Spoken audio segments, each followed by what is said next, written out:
So I am sitting here catching up on the video edits I wasn't able to do yesterday because while the weather will hit today, pretty much guaranteed based on the forecast, this is one of the rare days where I'm going to be down low at the Kern, so I don't have much exposure other than, you know, hiking in the wet. I'm going to splurge and have a third cup of coffee. So I am getting out of camp at an atrociously late 9 a.m. Everything is really wet, so I'm having to kind of rearrange a couple of things. I go into wet-dry storage. So basically dry storage is inside that liner bag inside of my pack. Damp storage, like my fly, which is pretty wet but not soaking, goes inside the pack, outside the liner bag. And then things that are really wet and then I'm hoping to dry, like my pants, that goes on the outside on top of my sleeping pad. Kind of wish I'd set up in a eastern facing site so I could have dried things out while I was editing this morning, but oh well, do it on the move.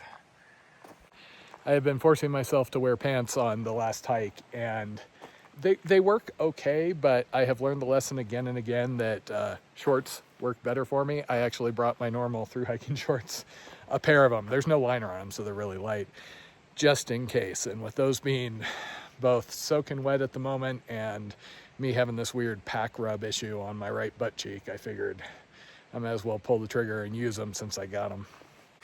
It is frustrating with the pack rubbing area because, you know, I did the previous 2 week-long trips with the same gear, one with shorts, one with pants, same rough load, all of that, and I was fine. So must just been the wet layers in the rain. I have always said if I had quit through hiking right after I finished the PCT, I would have a much higher opinion of myself as far as how tough of a hiker I was and my ability to not have the same old issues. But no, I had to continue on and do the ECT and the CDT and figure out that I am just at best an okayish through hiker. So I am descending down. Yesterday I crossed 10.5, and then I don't know how I climbed up to about the same going over that thing around Big Arroyo. And now I'm gonna dip down into the 6,000 something range on the Kern. The Kern is basically this awesome river drainage in the middle of this section of the Sierra. And then I gradually climb north along the Kern until I hit Wallace Creek, and at that point, over however many miles, it's fairly gradual. I basically climb up to 13,000 feet because I got to go over Forester Pass once I join the PCT. It's now Monday. Blondie is not going to be on Taboose Pass until Saturday afternoon sometime. The peak climb is going to be Sunday. So I got some fudge to make it the remaining however many miles. When I planned this out, I planned it very cautiously because coming off the prednisone had me in pretty rough shape. And I eventually settled on 13 miles a day. And I'm actually aiming at like 15 plus. And that's what I've roughly done the last 2 days. And if I didn't know the weather forecast was calling for more lightning and rain chaos for the next week, I would figure that would be pretty doable.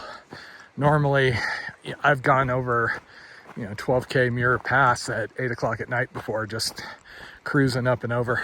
It's one of my enduring memories of the first time I did the JMT was going across a basin up there completely alone with the sun going down. But that only works if you don't have thunder and lightning. The last 2 days at least, the thunder and the rain has started around 11 a.m. It has tailed off around 3 or 4, but both nights we had thunder and lightning off in the distance. So part of the reason last night was so chilly is I actually slept in my Jolly gear. Normally I switch to a separate set of hiking layers. I have a really light shirt and cotton underwear because that has helped prevent some skin issues in the past when I'm sleeping all sweaty and dirty for multiple weeks at a time. But the problem is this would have still been soggy in the morning. So I kept it on, I got in the sleeping bag, I was chilly for a couple hours, and then your body heat catches up and you basically cook all the moisture out the neck hole. And if you're yelling at the screen that I should have had a fire, I spend a lot of time up here, up high, where you're not allowed to have fires. Unlike Jen, I do actually appreciate campfires, but even when I'm down low enough, like here, where technically I could have had one, I'm just really aware of the impact they cause. I've been in so many areas back here, usually around the lakes, like Lake Mary, things like that, where the area is just stripped bare because people have run around, ripped everything down. You get the people who have no clue who are taking a hatchet to Greenwood, you know, stuff like that. So in general, I just like getting in the tent, getting cozy. You can use body heat for all that. I teach the wilderness class explicitly showing skills where you don't need to rely on a fire. They are nice, don't get me wrong, though I will say a non-trivial amount of the time when I've been on a trip with a fire and people have been trying to dry gear, they either get burn holes in them or, particularly with boots, tend to melt them a bit. So I will do campfires in appropriate situations, but honestly, most of the time when I'm through hiking, by the time I get to camp, all I want to do is get inside of my sleeping bag and eat my dinner. Sitting around outside in the mosquitoes or whatever else doesn't sound overly appealing. And honestly, the other part of it is these last however many years, we have a whole lot of burn areas. We've had really bad fires out here, and a non-trivial number of those are caused by people who have campfires and don't put them out. I have been in an area like this and seen something starting to flare up again because people had just left, you know, a smoldering campfire without drowning it completely. And I have talked to rangers who say the majority of their work is destroying illegal campfire rings and packing out toilet paper that people leave out here. So I'd rather not contribute to that. So at this point, I have intentionally avoided two of the big High Sierra camps I know about. Big Arroyo at, I think it was the base of that big climb with all the thunder yesterday. There is a big HST camp there that I have hiked through before, and then that Moraine Lake or whatever it's called that I mentioned that my anesthesiologist fellow hiker cut off to last night. There are multiple reasons I would rather have a dispersed camp out here somewhere, assuming I can find something on durable ground, etc. Part of it is just that's what where I started backpacking. You know, I was usually the only person at a given lake with the group or the couple of friends I was with, and the big crowded ones, there tends to be a lot more noise. Sometimes you get jerks. I've run into people playing music or yelling or carrying on for half the night. The other is, quite frankly, like, I'm editing videos in the morning. I'm not usually using headphones, and I don't want to bother anybody else. And the other thing is, consider like the AT, where they try and manage all the impact by forcing everybody into shelters. And look at where all the major bear incidents are. Any sort of heavily used campsites, in my experience, have been the ones that have more critter issues. Other than being in the Sierra, I have done the Skirka style sleeping with my food across the entire Triple Crown, and I've never had an issue. I haven't had mice chew through my tent, and I have camped all over Death Valley and a bunch of other places where people swear up and down that'll happen. And I attribute part of that to how I store things inside my pack, inside the tent, you know, where you've got human smells and you can kind of hear if anything tries to get in. And campsite selection. Lots of people at a campsite means lots of people slopping food around, and you just end up with more smells, food smells.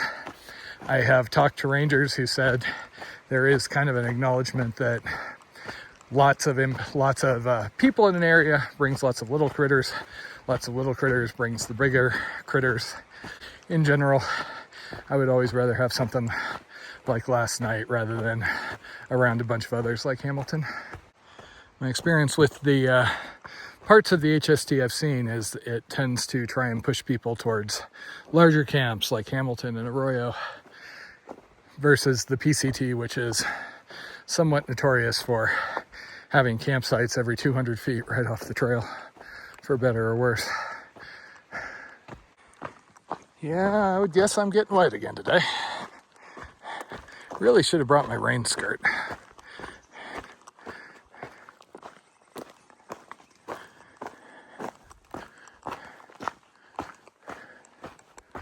These are actually another edible berry I know about. They're called gooseberries. If Jen was here, she would be over the moon. She absolutely loves eating wild berries, even when they objectively taste sour and horrible. Okay, and this is where that moraine lake alt comes back in. So basically, big drop down to the Kern at this point.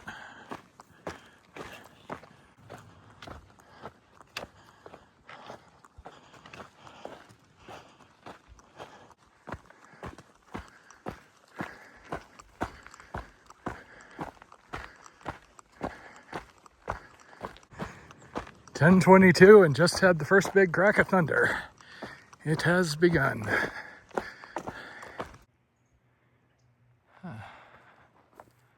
Yeah.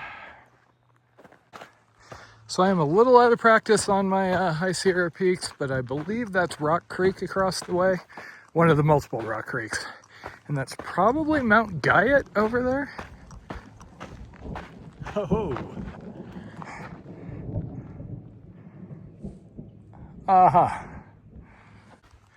I'd been kind of hoping to do a morning water stop and have a little bit to maybe dry up my fly, but I think I might have missed that window. I admittedly am guilty of saying this about a lot of areas in the Sierra, but I really love the Kern.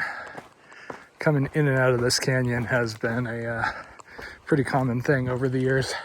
There is a plan I wanted to do, which would actually start at forks of the Kern and hike all the way up or down the Kern.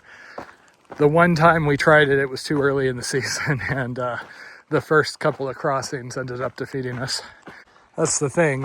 I had all these like really cool at the time plans I wanted to do, but these days we kind of have so many, I don't think we have the time, money, or health to do them all. So we kind of got to prioritize. But hey, sometimes you get screwed over by medical complications and you end up inadvertently coming back to old plans.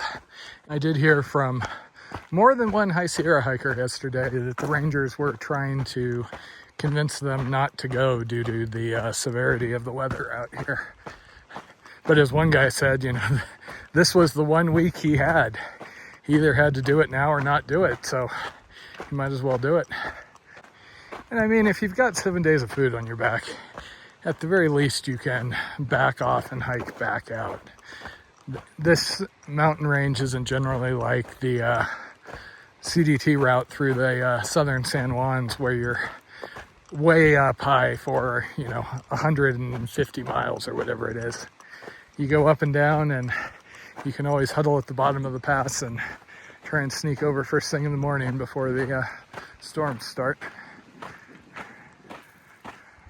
I keep looking at all these meadows, hoping to see a bear. I have seen a whole lot of bear scat this season, but yet to run into an actual bear. I think Jen saw one on Alta. If you're curious about all these old burn areas like this, you can see the trees are charred. You can actually go on keltopo.com, which is the main website I use to do all my nav planning. And they have a check mark on the right-hand side that says like fire historical data or something like that.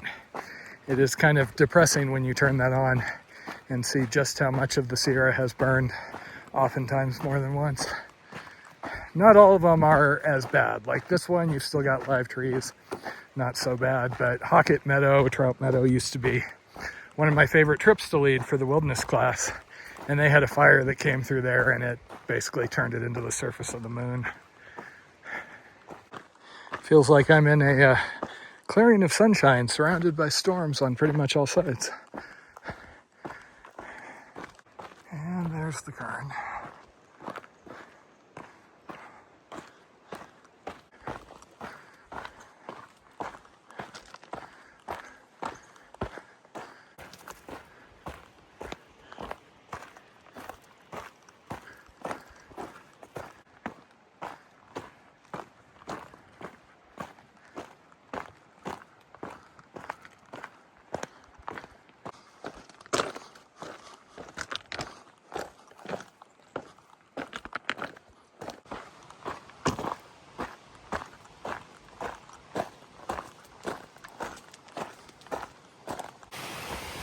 Had a couple of drops of rain, but still mostly in sunlight.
Okay, looks like I outran the rainstorm for the moment, so I am going to take a bit of a break and see if I can dry some gear.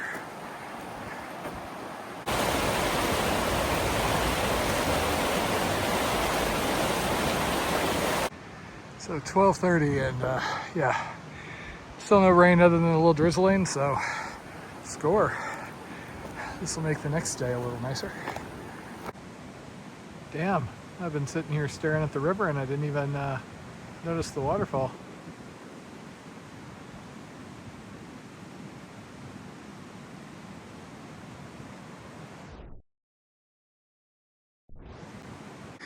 Okay, it's looking like the weather may finally catch up with me, but I managed to get pretty much everything out of damp storage into dry storage. I also haven't seen a single other person today. There were footprints from somebody that probably passed by me before I got going this morning. I was expecting to see a lot more traffic out here. Jen's guess was that the ranger is trying to discourage everybody from going out due to the forecast. Probably had an effect. Also, at least one or two of the groups we were with at Hamilton probably didn't make it over Kaweah Gap based on how fierce the lightning was behind me.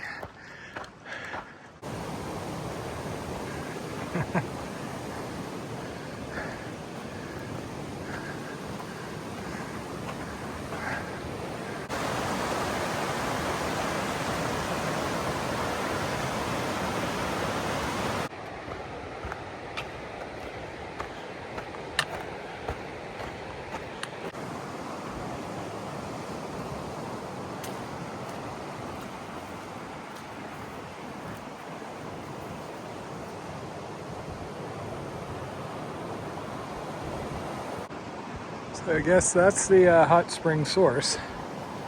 And they used to have camping here, but they've marked it off for restoration. But they had a tub. So you can plug the tub and be able to soak.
Just ran into the guy I was talking to yesterday and somebody new, so social butterfly delay. Telling stories always really cheers me up. I figure I better go on though, otherwise I'll be bending their ear half the night. Okay, damn. Turns out I was enjoying the nice trees so much, I came a little further than I expected. That was actually the Junction Meadow campsite they were in. So from here is the climb up Wallace Creek towards Whitney, East Side, PCT, JMT, etc. So I intended to fill up back there. But oh well, it's only 6 o'clock. I've been wimpy stopping so early lately, so maybe I'll just go on until I can get water and find a campsite partway up. See, it just hurts because full power me would be going, oh, I'm going to go camp on the JMT tonight. There have actually been some lethargic but still active mosquitoes down here. So, plus side of going on, freaking hell, get away from them. So that way is actually up towards Colby Pass, which was one of my bailouts. If things weren't going well, I could have cut over there, used that to get back over to the west side, go over Elizabeth Pass and make, a sub-week loop out of it. But at least for the moment, I seem to be okay to continue. So this is a little further than I intended to make it. The problem is, too many bonus miles today. It's not real likely I'll be able to get over Forester Pass late in the day. So I might be having a fun time today and short shifting myself tomorrow. But we'll see. I'm pretty sure that's the back side of the Kauias. That's got to be a square top on the left and probably red and black. Well, there's the water I need. Okay. I think my plan is going to be go up here, get water. Can probably find a camp in the trees. A little close to the trail, but pretty well established, so I suppose it'll do. Assuming I can get to water. Yeah, seems like there's a quasi-use trail down here. Should be able to fill up.